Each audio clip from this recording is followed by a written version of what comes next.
Espero que de pronto ahorita lleguen personas que están saliendo de clase.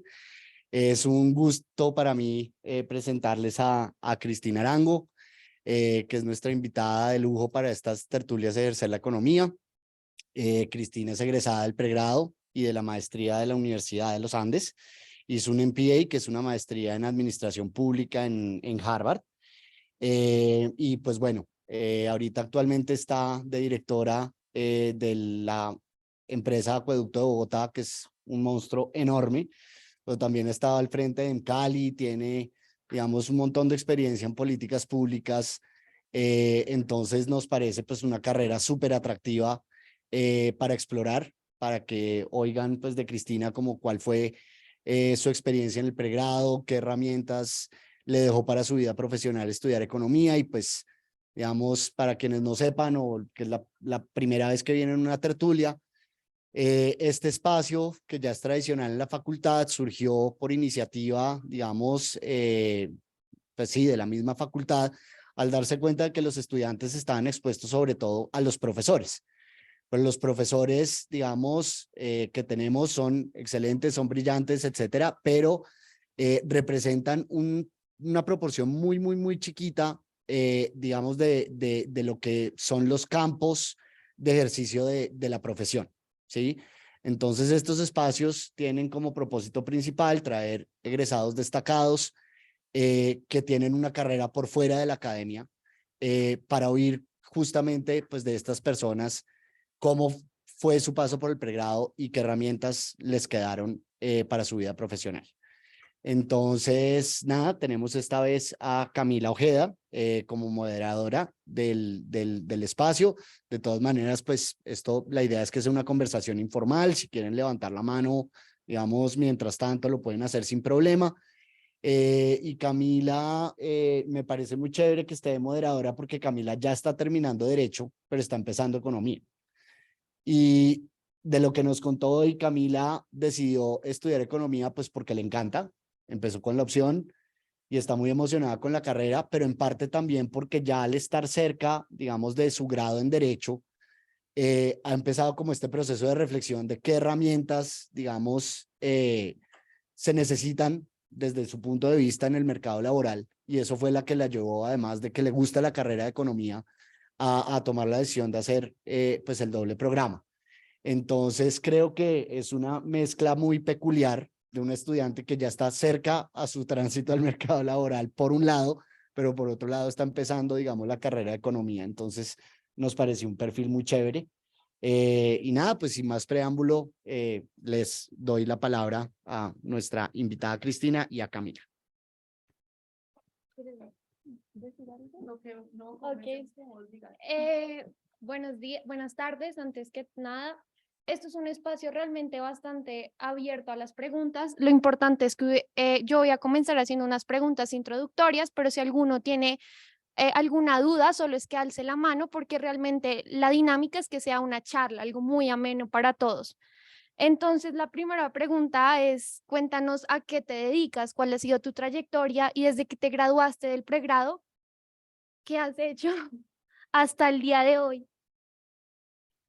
Bueno, perfecto. Pues primero, muchas gracias por la invitación. Realmente, pues es un gusto poder estar acá y otra vez volver a la universidad, que siempre es chévere. Entonces, yo les cuento un poquito como mi trayectoria. Yo me gradué de la universidad en el 2002, ¿ya?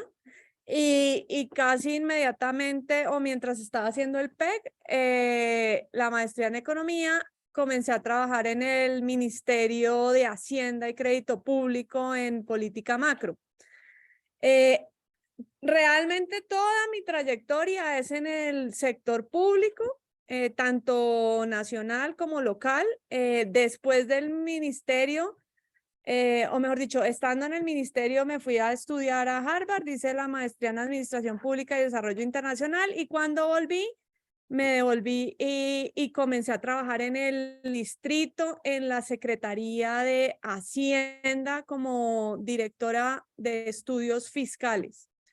Que es como el equivalente, es una mezcla entre el CONFIS y política macro, pero a nivel del distrito.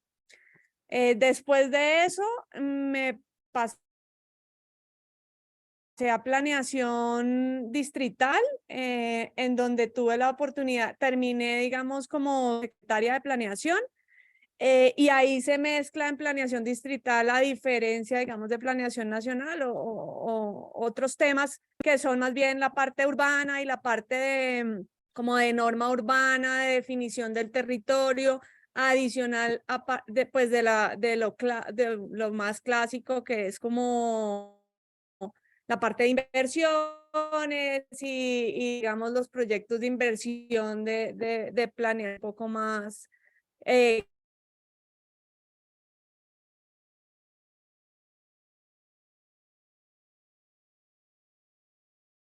clásico. Soy de Cali, entonces en ese momento estuve en Cali otros 2 años allá, como secretaria de Hacienda. En tienda, digamos, de Cali tiene otra que no solo es presupuestos, sino también gasto. En Bogotá es separado. Me volví para como regulador de juegos de suerte y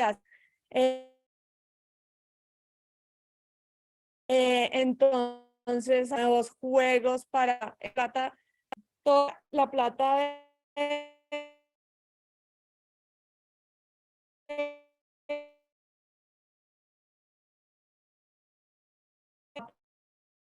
para varias aristas existen, sino además combatir la ilegalidad. Entonces son activos que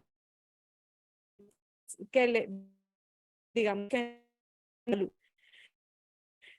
después me devolví otra vez a Cali, que manejan acueducto, alcantarillado, energía y telecomunicaciones.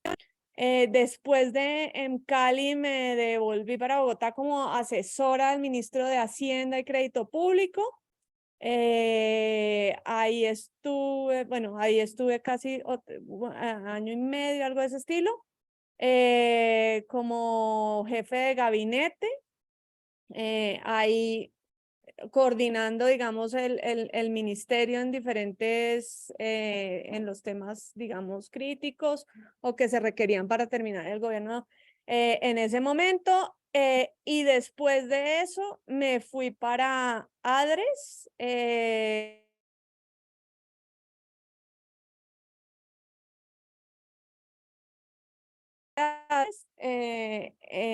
el acueducto de Bogotá. Entonces, eso para contarles pues que realmente yo he estado en casi todo el sector público colombiano, conozco bastante bien tanto el sector, pues mejor dicho, el sector público local como el nacional, y pues no solo local Bogotá, sino en Cali.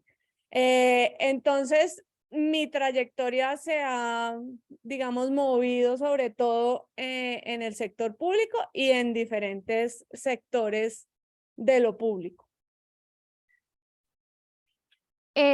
Tenía un montón de preguntas antes, pero creo que la que más me llama la atención es, normalmente cuando uno sale de la universidad, la mayoría de personas te dice, bueno, lo que estudias, cuando llegues al mercado laboral, no sabes nada.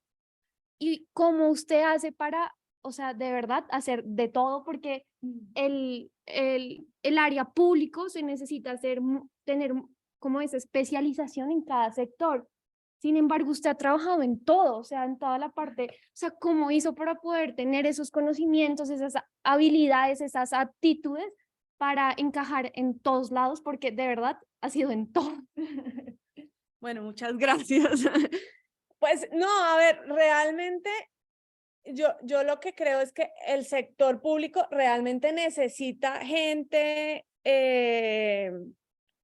como con criterio y sentido común. Al final del día, digamos, más allá de los conocimientos específicos que uno pueda llegar a tener en el sector salud, en los juegos de suerte y azar, o sea, en cosas que son muy específicas. Siempre yo diría que hay dos tipos como de circunstancias. Unas, la ilusión para tratar de permear de gente técnica la mayor cantidad de, pues, digamos, de áreas o sectores, y para eso no hay tanta gente disponible. Entonces, a veces, digamos que uno se vuelve como un bien escaso. Entonces, básicamente, poder tomar decisiones o la forma como uno toma las decisiones es lo que yo valoro un poco más del pregrado para lograr, digamos, poder encajar en diferentes sectores, porque si ustedes, o sea, ¿cómo llego yo a cada uno de ellos? No es nada distinto que con una entrevista laboral, porque pues por supuesto que uno conoce a diferentes personas, no necesariamente. Entonces, finalmente uno termina en una entrevista y diciendo, vea, yo he hecho esto. O sea, es una entrevista y nada distinto. Y creo que el plus ahí es tratar de tomar decisiones de la mejor forma posible con la información que uno tiene, que por lo general es incompleta. Entonces, en ese sentido, uno comienza como a generar resultados, que es la otra forma, digamos, que es importante en el sector público. Mejor dicho, hay diferentes formas de ver las cosas, pero realmente hay unas carreras que son como tipo maratón, donde uno va más lento pero más seguro y hasta terminar. Pero el sector público es más tipo carrera de 200 metros, donde uno tiene que generar resultados en el corto plazo, porque realmente uno es, como dicen, de difícil nombramiento y en cambio, muy fácil remoción. Por diferentes circunstancias o cosas, uno sabe que el día que le piden a uno la renuncia, ese día uno se va con la mejor disposición. Entonces, pues es como la forma de enfrentar las cosas, y también podría decir yo que nuevamente en el sector público siempre hay una búsqueda natural, digamos, de buscar gente, pues primero que le guste el sector público, y dos, pues que tenga como las herramientas necesarias para tomar decisiones con criterio. Y eso en buena medida yo creo que lo da la carrera, o por lo menos para mí la economía me ha permitido tener las herramientas para tomar decisiones en esas condiciones. Perfecto. ¿Alguien más tiene una pregunta?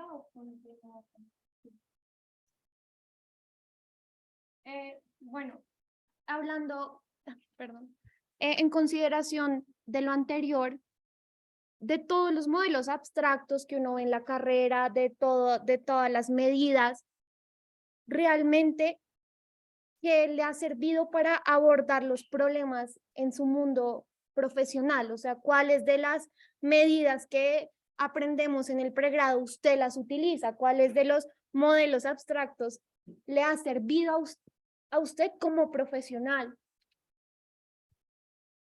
Bueno, entonces yo diría que en general, digamos, uno utiliza de todo un poco.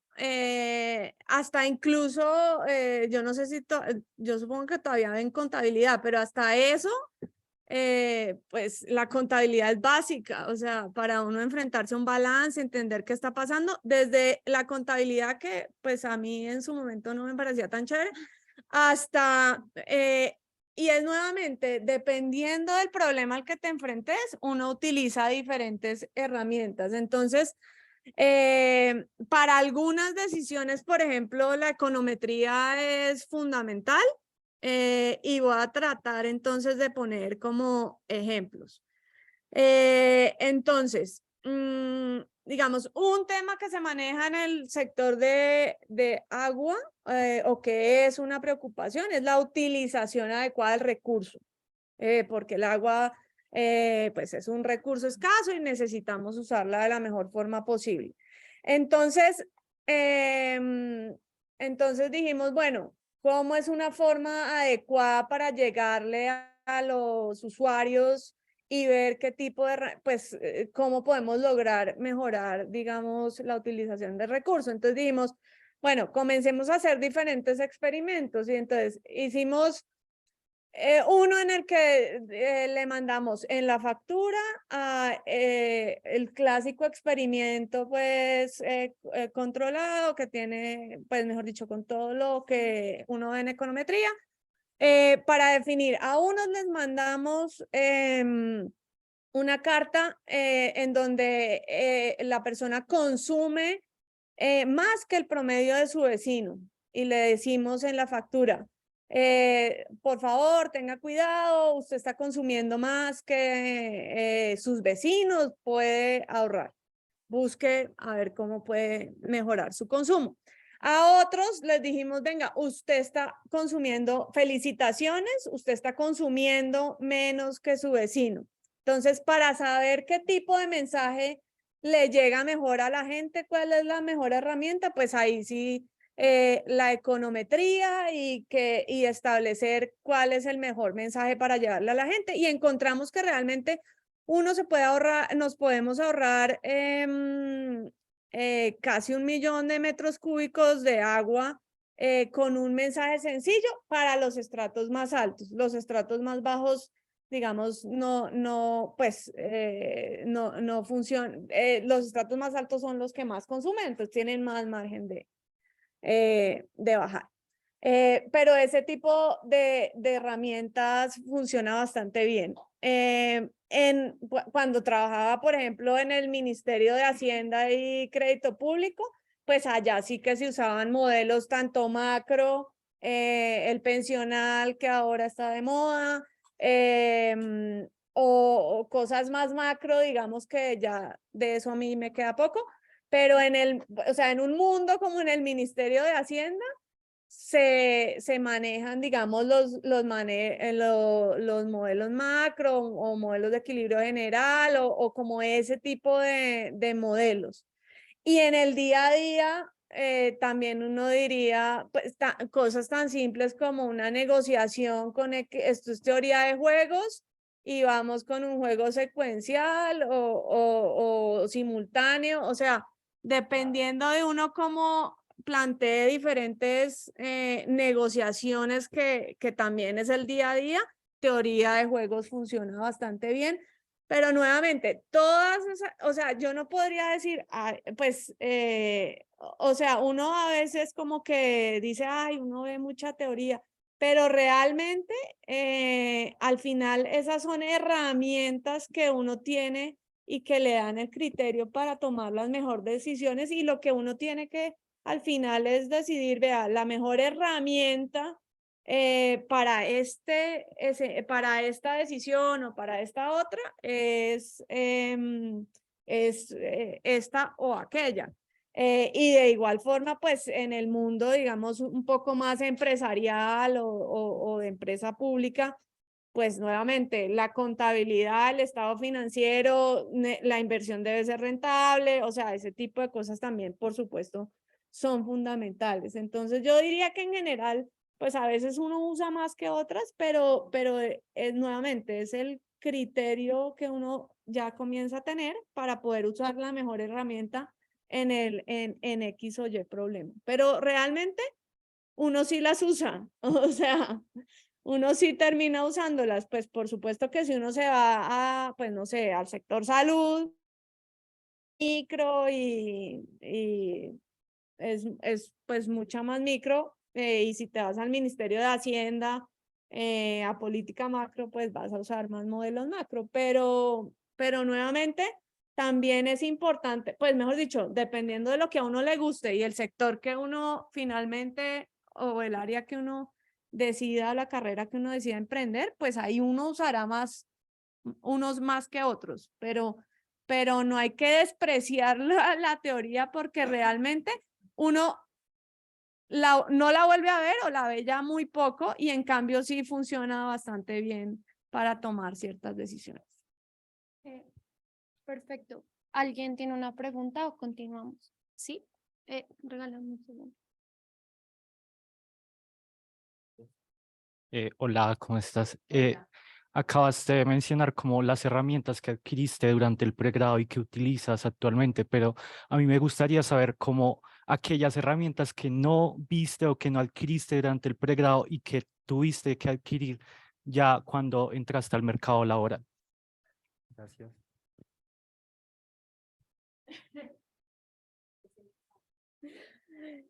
No, entonces, ¿qué herramientas uno va adquiriendo? Y a veces uno es mejor que otro, pues lo que llaman las soft skills. Entonces ahí por ejemplo, y cuando me tocó, digamos, en Harvard le insistían a uno y uno,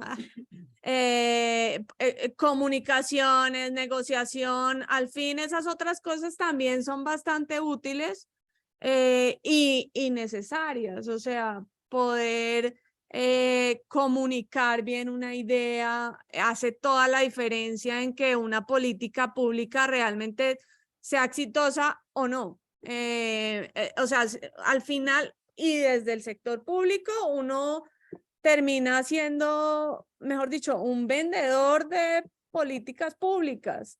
Y puede la política pública ser perfecta técnicamente, pero nuevamente, si no es capaz de transmitirla bien, no tiene ninguna probabilidad de éxito. Entonces, esa parte de negociación, de comunicaciones, de esas otras cosas creo que también son importantes. A mí no me tocaron en mi época, no sé si ahora eso exista o no, pero esa parte también creo que es relevante. Y ejemplos, por ejemplo, si ustedes ven, o sea, la reforma tributaria de Carrasquilla en su momento no era tan mala como terminó vendiéndose, pero una salida mala ya la derrumbó antes de tener ni siquiera la probabilidad de bajita de éxito. Entonces, en eso hay gente que es mucho mejor que otra y creo que eso a veces también hace la diferencia.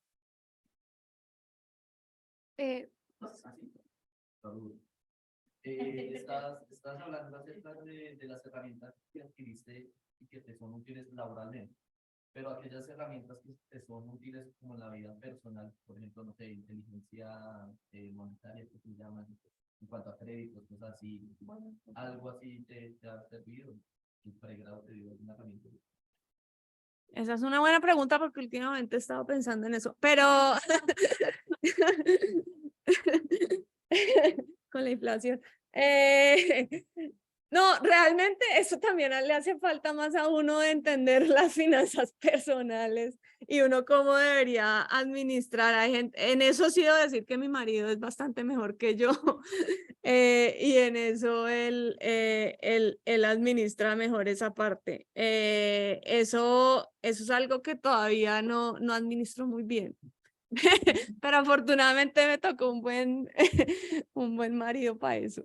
Entonces, yo creo que es importante. Y es más, yo creo que no sé no necesariamente en la universidad, incluso yo creo que en el colegio uno debería tener algo más de esa parte que hace parte del día a día, que es fundamental y que uno se da cuenta ya un poco más tarde lo importante que era. Entonces, ese es un buen punto. ¿Alguien tiene otra pregunta? Sí. Hola, buenas tardes. A mí me gustaría conocer sobre la experiencia en Harvard, que es una universidad que al menos yo tengo muy idealizada. Entonces, como ya estudiando allá, ¿sí es verdad que es la número uno del mundo o qué? Entonces les voy a decir lo que les digo a mis amigos de Harvard y es realmente Harvard es la segunda mejor universidad del mundo después de la Universidad de los Andes.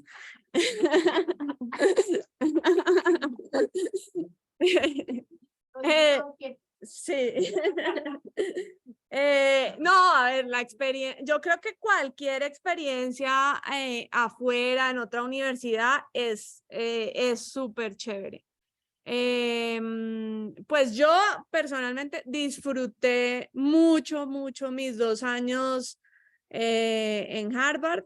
Fueron 2 años chéverísimos, donde uno, sobre todo el primer año, es un año de mucho estudio, muy duro. O sea, uno allá, esos tiene realmente, ellos calculan bastante bien el tiempo para que uno solo pueda casi que dormir y estudiar.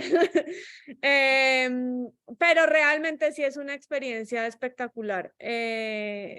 Tanto pues Harvard, pero supongo que mejor dicho, cualquier universidad de un estándar similar, tanto yo diría que en Europa o en Estados Unidos, y ahora que es más fácil incluso llegar a otras partes del mundo que lo que me tocó a mí, yo creo que sí vale la pena, sobre todo porque uno comienza a entender, mejor dicho, experiencias de otras personas como similares, pero en otras partes del mundo. Eso le aporta a uno mucho. Y el room, pues a uno sí se le abre, digamos, si uno quiere trabajar en otra parte, o sea, el mundo sí se le abre a uno. Mi decisión personal era que yo definitivamente me quería devolver a Colombia y seguir trabajando en el sector público, pero digamos que de mis compañeros, pues hay digamos que el programa que yo específicamente hice en Harvard es Maestría en Administración Pública y Desarrollo Internacional, que es la del Kennedy School, que es la que es el primer año de doctorado de políticas públicas y el segundo, pues ya uno tiene más como flexibilidad para elegir las materias. Entonces, es como el programa probablemente más técnico del Kennedy. Y ahí entonces el tipo de personas con las que yo estudié pues trabajan sobre todo en desarrollo económico, muchos en África, pues en el Banco Mundial, BID, ya en África, pero nuevamente, insisto, yo creo que la experiencia de uno poder irse y estar en ese tipo de universidades sí hace la diferencia, yo creo, tanto en el mercado laboral, pero sobre todo a nivel personal. Ahora, eso de validar el título acá en Colombia sigue siendo un reto. ¿Alguien tiene otra pregunta? Bueno, yo tenía una pregunta personal y es, ¿cómo es esa salida al mercado laboral? O sea, con un pregrado, porque normalmente uno hace sus prácticas y es el miedo de quién me va a contratar a mí, qué voy a hacer. O sea, realmente no tengo experiencia, mi hoja de vida está vacía, ¿cómo alcanzo instituciones tan grandes como en las que ha trabajado? Pues yo les voy a, mejor dicho, es difícil. Yo realmente, o sea, mi primer trabajo, Ministerio de Hacienda, yo había hecho la práctica en el Ministerio de Ambiente. Entonces yo hice mi práctica en el Ministerio de Ambiente y después llegué al Ministerio de Hacienda porque no sé si acá todavía exista, yo supongo que sí, acá mandan mails con ofertas laborales y ahí estaban buscando gente en el Ministerio de Hacienda y nada, una entrevista y yo ahí y gané. Pero sí, pues no sé, yo no sé ahora cómo sea, pero yo siento que ahora hay más herramientas que las que, mejor dicho, cuando yo entré a la universidad, creo que me tocó mail hasta, o sea, en ese momento el mail comenzó a surgir. Entonces yo creo que ahora ya hay muchas más herramientas y uno está más en el mercado laboral. Es difícil en el sentido de que hay mucha información imperfecta porque uno no sabe, digamos, ni cuáles son todas las ofertas que hay en el mercado, ni qué se requiere. Entonces ahora yo siento que hay mucha más información. Entonces, pues yo creo que ahora es, por lo menos en términos de información, es más fácil. En términos de experiencia, pues también digamos que yo creo que siempre al principio, pues por lo menos en el sector público están cada vez más exigiendo tratar de contratar gente joven y sin experiencia para tratar de dar ese salto. Entonces ahí hay como un margen de oportunidad. Pero sí, pues no sé. Esa fue mi experiencia. ¿Tienen otra pregunta? Yo quisiera hacer una de los dos. ¿Quién de ustedes aspira a trabajar en lo público? ¿Le gustaría? Hagamos un sector privado. Entonces, gerente. Porque lo público, o sea, tantos años en lo público, ¿cómo los convencemos de que lo necesitamos para este país? Pues entonces bueno, pues digamos que para mí la decisión del sector público siempre fue muy fácil porque yo desde el colegio ese era mi objetivo, digamos, sin saber muy bien como para dónde iba a coger. Entonces yo siempre creí que esa para mí era la mejor forma de contribuir al país. Pues desde el privilegio que a mí me tocó de poder estudiar en una universidad como esta y pensaba que la forma como de retribuir al país era trabajando en lo público. Entonces, yo lo primero que diría en términos de por qué el sector público, yo diría es en el sector público uno realmente transforma vidas. O sea, uno es capaz de transformar la calidad de vida de una persona o de muchas personas con decisiones que se toman, y eso va desde lograr tomar la decisión de llevarle agua a personas que no tenían ningún acceso a agua. Eso es cambiarle la salud pública de entrada, poder que la gente tenga acceso, digamos, a agua caliente en una ciudad como Bogotá, porque antes les toca con balde. Eso es realmente transformar vidas. En el sector salud, pues ni se diga, o sea, una decisión de incluir o excluir un medicamento puede realmente permitir que alguien viva o no. Entonces, digamos que para mí así fue como, pues digamos, yo construí mi carrera en lo personal. Ahora, eso sin querer decir, por supuesto, que trabajar en el sector privado cada vez es más importante. Generar empleo es fundamental para un país como Colombia, y eso también nuevamente es importante para el país, pero yo sí creo que en lo público pues uno logra tener un impacto importante y estar en las decisiones que realmente pueden transformar un país como Colombia que necesita, digamos, crecer más y tener una mejor calidad de vida para buena parte de su población. Otra pregunta es más dirigida al enfoque mujer.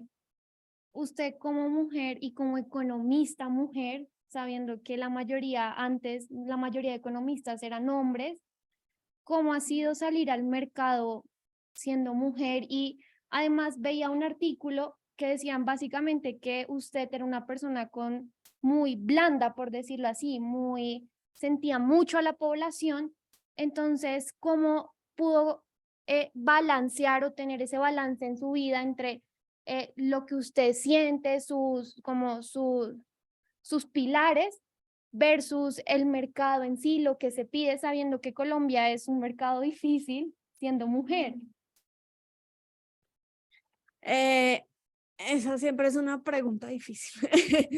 Entonces, a ver, yo creo que como mujer he sido privilegiada porque realmente, pues las mujeres que están aquí en la Universidad de los Andes o en cualquier universidad del país, realmente somos diferentes a buena parte del país. Entonces, porque en la vida, digamos que en la vida real, en Colombia, desafortunadamente, a las mujeres las matan. O sea, la violencia familiar en general, en donde las mujeres se ven afectadas, es una cosa terrible. Entonces, nuevamente, y yo hablando desde el privilegio, porque me tocó una vida que creo que, pues, privilegiada frente al promedio del país. Entonces, creo que ahí he estado, pues sí me ha tocado un poco como abrir camino. ¿Y en qué sentido he abierto camino? En que yo me le he medido, digamos, a puestos donde no necesariamente todo el mundo quería, o sea, cuando uno va a preguntar quién quiere ser presidente de Coljuegos en Colombia, donde, digamos, el sector de juegos de suerte, azar, y antes ETESA, digamos, tenía pues una tradición, digamos, de que era un sector muy aburridor. Entonces, yo he abierto camino de alguna manera en aquellos cargos donde, pues donde no es como tan usual que en general cualquiera se le mida. Ahora, creo que todavía hay mucho camino por recorrer nuevamente, pues para las mujeres. Y desde los cargos en los que uno ocupa, uno debe tratar de que esas brechas se vayan cerrando, porque pues digamos que si uno ve los datos, si seguimos como estamos, digamos, para lograr más o menos haya equidad de género en diferentes cosas, nos vamos a demorar más o menos como 100 años. Entonces, realmente sí necesitamos, pues yo creo que se requieren pues más oportunidades y que las mujeres también quieran hacerlo, porque a veces a pesar de que hay oportunidades, no todas las mujeres, o sea, no, por ejemplo, en el mercado de ingenieros no hay tantas mujeres, entonces no hay tantas que se le midan a ciertos trabajos. Y en la empresa de acueducto, pues eso sobre todo es una realidad. Entonces, pues yo creo que ahí hay que seguir trabajando para lograr cerrar las brechas. Y desde digamos, desde mi experiencia, pues uno va sorteando como los obstáculos y también he tenido, pues, los jefes o las personas que han dado las oportunidades. ¿Alguien tiene una pregunta? Bueno, otra pregunta que teníamos es, después de haber tenido una trayectoria profesional tan amplia, ¿qué le diría a usted a Cristina de pregrado? O sea, ¿cuál sería el consejo, el advice frente a en qué se debería enfocar o qué debería hacer mejor? O sí, ¿cuál sería el consejo básicamente? Yo creo que a veces uno sufre exageradamente por las decisiones que toma pensando que la vida es un poco una línea recta, en vez de que podemos ir en zigzag. Entonces yo diría que pues que no hay que tenerle tanto miedo a tomar ciertas decisiones, porque al final, digamos, uno puede aprender de todo lo que hace. Entonces, Pues nuevamente, por ejemplo, cuando yo tomé la decisión de, Coljuegos,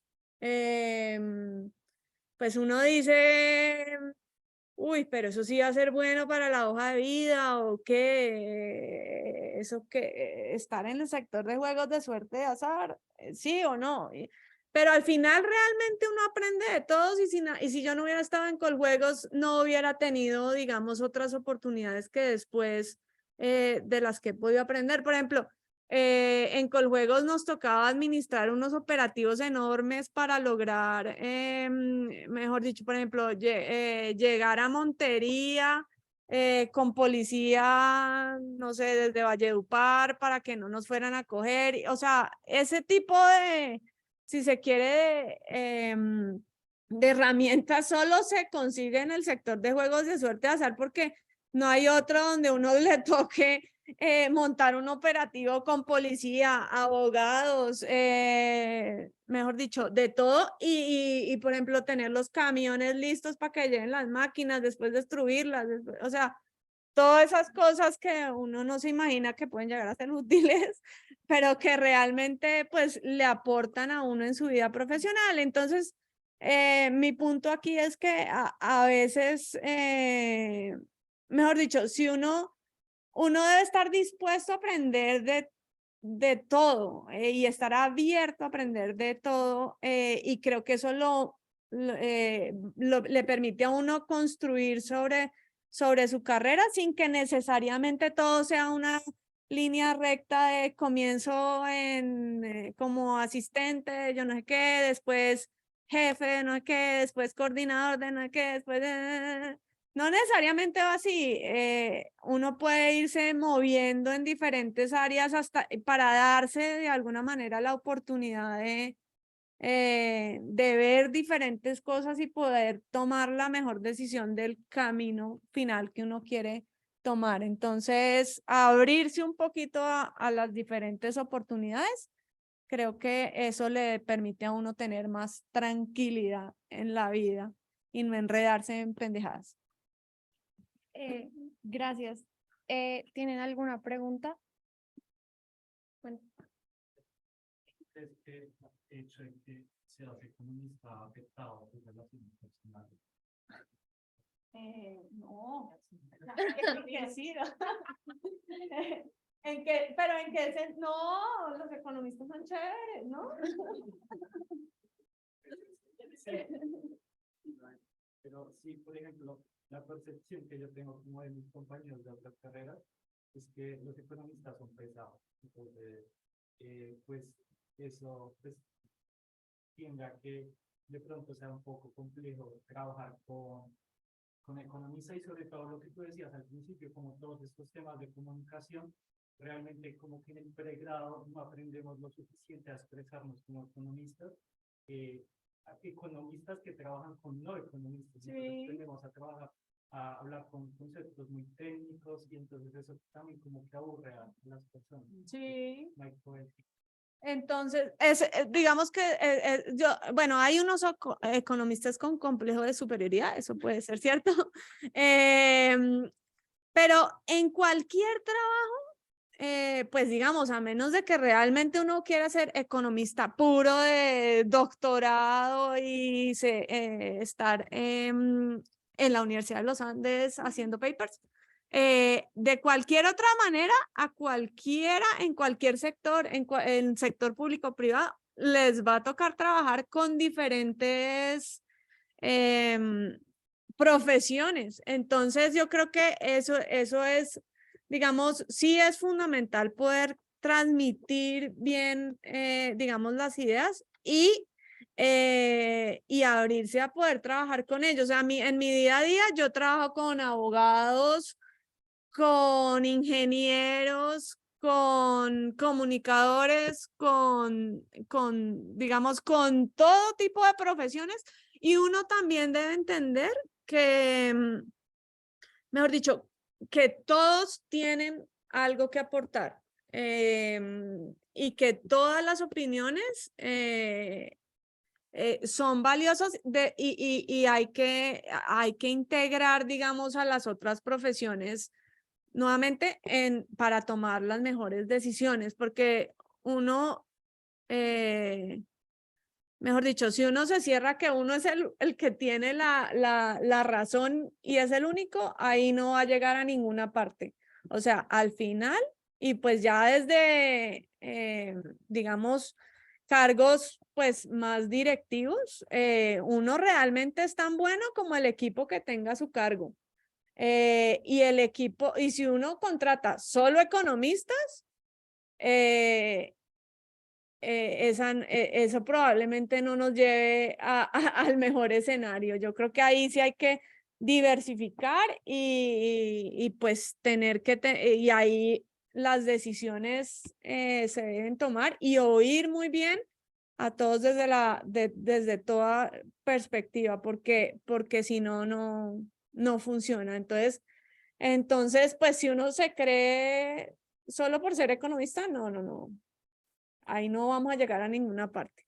Hay que estar abierto a las perspectivas de todo el mundo y contribuir y con eso, digamos, nutrirse para tomar las mejores decisiones.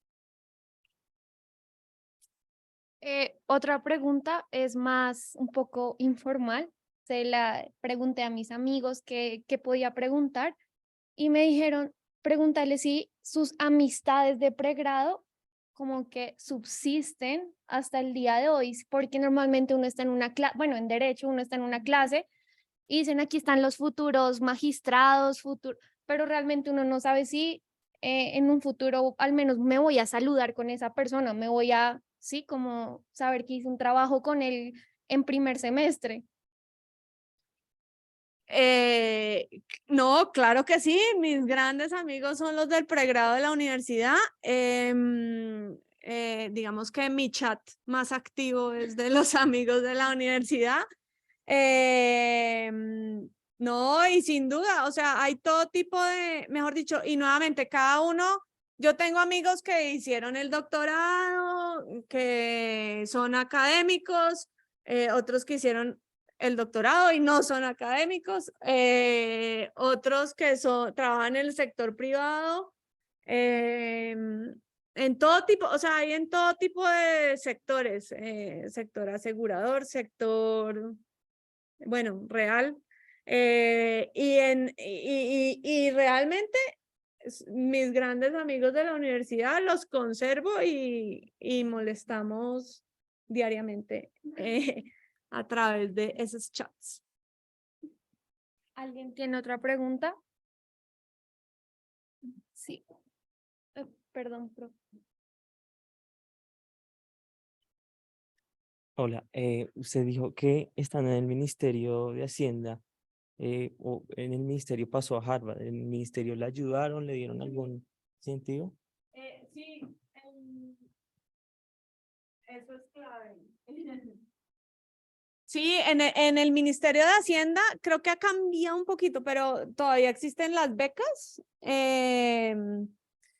Entonces, en el Ministerio de Hacienda dan becas para uno irse a estudiar y al final, digamos, pues hay X presupuesto asignado y se las ganan los que más o menos pues por el ranking de la universidad. Entonces, pero usualmente, digamos, los que aplican y los aceptan, pues sí se van. Entonces, yo soy beneficiaria de los impuestos que ustedes han pagado. Profe. No, pero es una retos que ha enfrentado el sector público, o sea, ¿qué es lo que le ha parecido más difícil trabajar en el sector público? Uy, a ver. No, a veces administrar un poco la frustración, porque uno, pues digamos, a veces uno quiere hacer muchas cosas, pero uno al final tiene que entender que no todas se van a lograr por diferentes motivos que no necesariamente o dependen de uno, así uno le trabaje intensamente, porque le cayó mal uno a un congresista y se la montó, así de fácil, o porque o porque digamos que el jefe de turno no, pues no compró la idea, o porque en el mapa más grande simplemente pues hay otras prioridades. Entonces, uno tiene que de alguna manera administrar esa frustración, pero con todo y eso, y a pesar de que uno no logra, digamos, necesariamente todo lo que uno se propone, si uno logra el 30% de lo que se propone, realmente uno hace la diferencia. Y pues en ejemplos prácticos como para entender la dimensión, vea, en Cali yo llegué en el 2012. En ese momento estaba tercerizado la administración de impuestos. Eso significa que lo que llamaban en su momento Sicali recaudaba los impuestos del municipio y los impuestos venían cayendo en los últimos, creo que eran 7 años, una cosa así, disminución en términos reales. Uno iba al CONFIS, que es la entidad, pues, donde pues la entidad, no, el consejo, digamos, donde se administran los recursos de Cali, y había que hacer traslados de 5 millones de pesos. O sea, en una ciudad no, que necesitamos 5 millones de pesos. O sea, era una cosa horrible, realmente. Entonces, nada más haber logrado eliminar a Sicali, recoger la administración de impuestos en ese momento. En 2 años, los impuestos, el impuesto predial creció un 40%, solo por haber retomado la gestión y haberlo hecho medianamente bien. Eso le transforma la vida a una ciudad. Eso es la diferencia entre poder hacer, o sea, poder tomar decisiones o no poder tomar las decisiones. Eso es poder hacer que el alcalde decida, podemos hacer un parque o podemos poner redes de acueducto o podemos hacer una carretera que necesita la ciudad. Entonces, nuevamente, en Cali a mí me hubiera gustado coger muchos más, o sea, hacer mucho más, pero nada más esa decisión y trabajarla bien y pues con todo el equipo, con el alcalde pues también enfocado en que había que hacerlo y que esa era la decisión a pesar de que fuera muy complicado, pues se transforma una ciudad. Hoy Cali recauda, mejor dicho, es que hoy ya, o sea, la diferencia 10 años después solo por haber cambiado la base en ese momento, pues es total. Lo mismo en el sector salud, o sea, un cambio en el sector salud, el tema de las farmacéuticas es bien complicado. Porque siempre tratan de meter medicamentos que son muy similares, pero al triple del precio. Entonces, ahí nada más una decisión de X o Y medicamento, mejor dicho, puede garantizar que hay más plata para otra cosa y que pueda hacer la diferencia. Entonces, en el sector salud uno se puede ahorrar 300.000 millones de pesos al año con una decisión y administrar mejor los recursos. Entonces, no, pues ahí, administrar la frustración, pero también entender que unos cambios pequeños pueden, o sea, con solo unos cambios se logra el objetivo final. Eso pues lo calma a uno.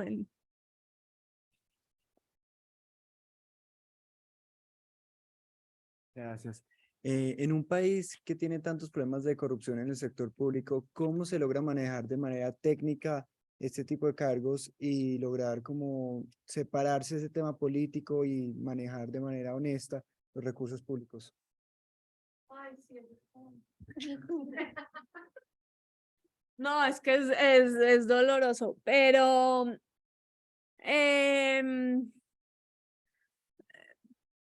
pues a ver, ¿cómo contestar eso? A veces es difícil y frustrante porque uno pelea todos los días de alguna manera contra la corrupción. Entonces, pues lo principal y tal vez, digamos, donde hay más problemas es en la parte de contratación, en donde Uno tiene que tratar de blindar los procesos con procedimientos claros, rotar a las personas, o sea, como administrar los procesos críticos es importante.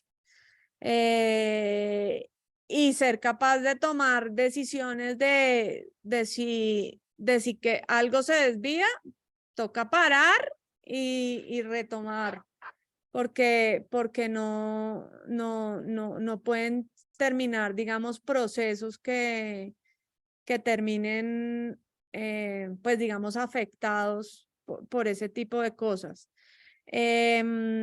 Uno, pues, uno tiene que tratar de buscar o de transmitir que las decisiones son técnicas y eso significa que realmente en general las decisiones que uno toma o sea, pueden ser controversiales o pueden haber diferentes argumentos, pero siempre tomarlas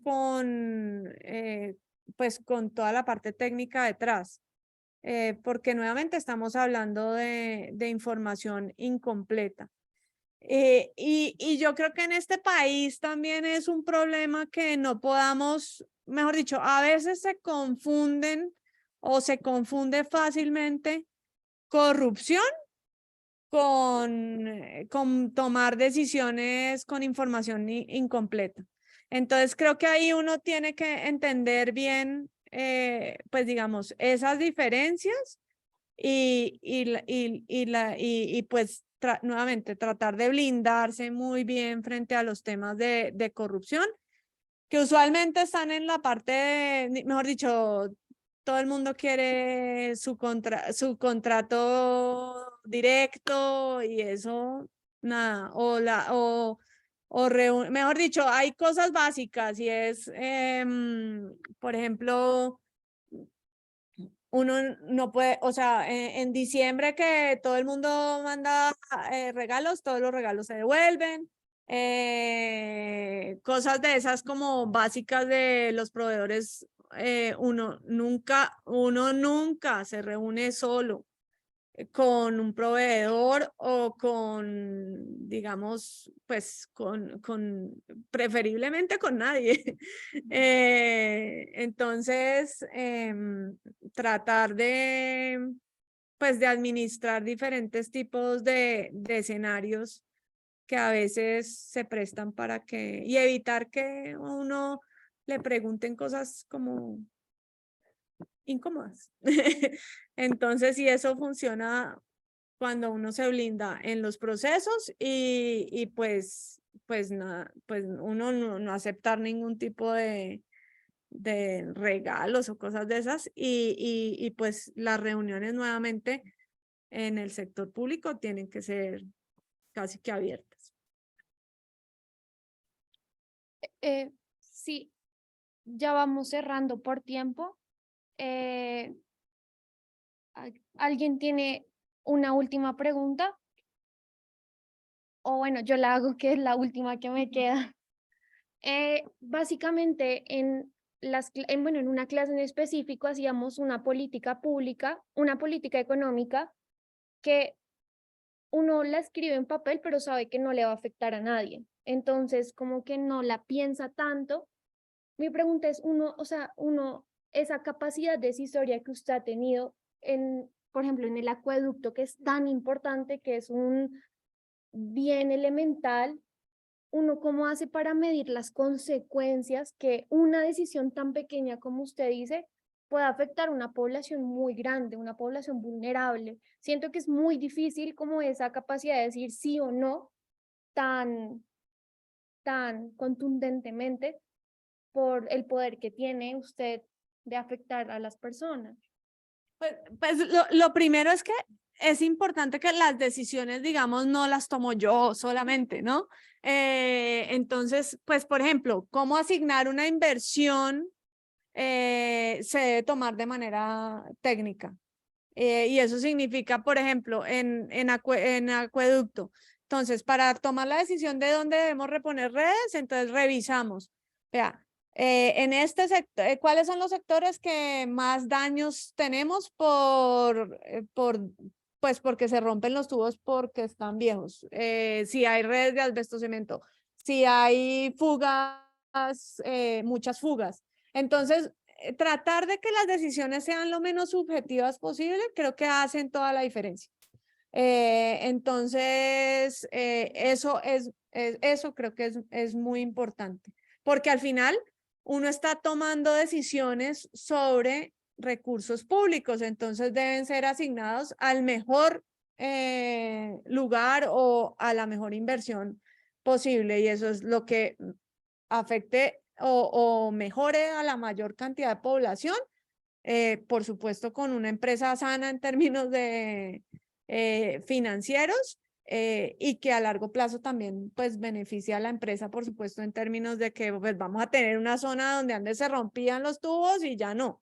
Entonces, como que tratar de tomar las decisiones de manera lo menos subjetiva posible, pues hace toda la diferencia. Eso no significa que haya discusiones infinitas sobre cuál puede ser la mejor decisión, pero nuevamente nutrirse de todas las áreas para poder tomar las mejores decisiones y tratando siempre que sean de manera colectiva, pues porque pues con junta directiva, con diferentes partes. Perfecto. Gracias. Cerramos el espacio. Bueno, pues muchas gracias por venir y mil gracias a Cristina por aceptar la invitación y a Camila por la moderación.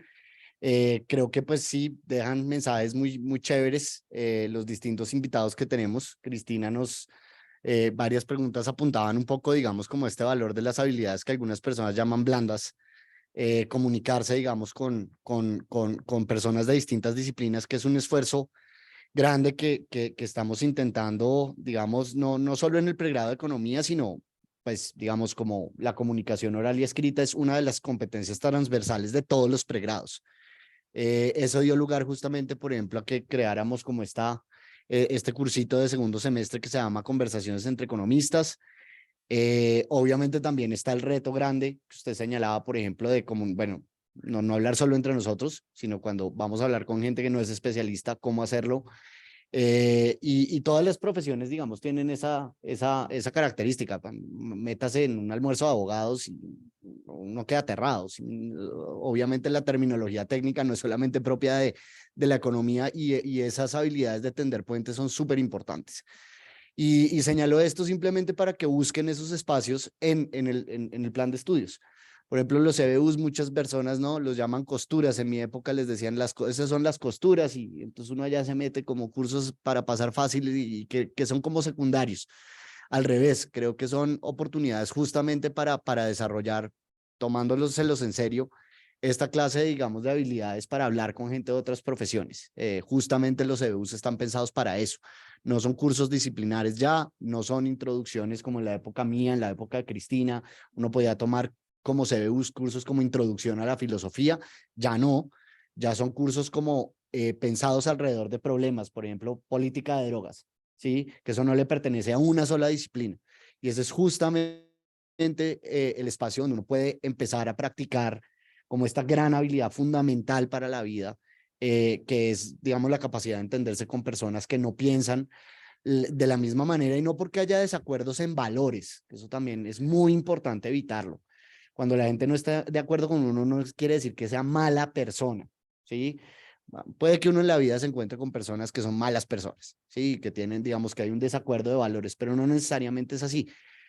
Como decía Cristina, pues el pregrado uno le da una caja de herramientas, y la economía es una caja de herramientas súper flexible, pero es una de varios tipos de cajas de herramientas. Entonces, cuando obviamente uno habla con una persona, digamos, que tiene otra caja, eso a veces requiere, digamos, apertura, disposición a escuchar, tomarse el tiempo para mirar cómo es que esas personas abordan problemas, porque la economía claramente no es la única metodología, ni debe serlo. Y eso, digamos, buenísimo como que llevárnoslo como mensaje para la vida en general, como esta disposición a aprender siempre de los demás, valorando, por supuesto, las herramientas que uno mismo adquirió en su propio pregrado, ¿no? Entonces, pues bueno, muchísimas gracias a Erika también, y nos vemos la próxima, que yo creo que sería en la semana 2 o 3 más o menos del próximo semestre. Ya estamos haciéndolas con mucha regularidad estos eventos. Ya volvimos al campus bien, ya no tenemos una cantidad de eventos virtuales por ahí que nadie sabe a cuáles ir.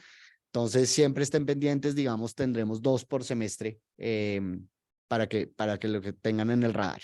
Mil gracias.